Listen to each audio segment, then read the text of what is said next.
Idukki മീൻമുട്ടിയിൽ KSRTC ബസ്സും സ്വകാര്യ ബസ്സും കൂട്ടിയിടിച്ച അപകടം. അമിത വേഗത്തിലെത്തിയ കെ.എസ്.ആർ.ടി.സി ബസ് വെട്ടിച്ചു മാറ്റുന്നതിനിടയിൽ സ്വകാര്യ ബസ്സിലിടിക്കുകയായിരുന്നു. യാത്രക്കാർക്ക് പരിക്കില്ലെങ്കിലും ഇരു ബസ്സുകൾക്കും കേടുപാടുകൾ സംഭവിച്ചു. കട്ടപ്പനയിൽ നിന്നും തങ്കമണി വഴി കോട്ടയത്തേക്ക് സർവീസ് നടത്തിയ കൊണ്ടോടി ബസ്സും തൊടുപുഴയിൽ നിന്നും കട്ടപ്പന വഴി നെടുങ്കണ്ടത്തിനുള്ള കെ.എസ്.ആർ.ടി.സി ബസ്സുമാണ് അപകടത്തിൽപ്പെട്ടത്.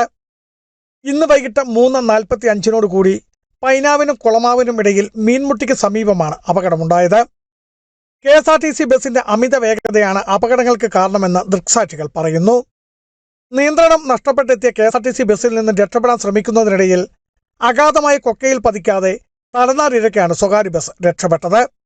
ഇടിയുടെ ആഘാതത്തിൽ യാത്രക്കാരിൽ ചിലർ ബസ്സിനുള്ളിൽ തന്നെ തെറിച്ചു വീണെങ്കിലും ആർക്കും പരിക്കേറ്റില്ല. ബിജു വൈശൻ പറമ്പിൽ, ഇടുക്കി വിഷൻ ന്യൂസ്, ഇടുക്കി.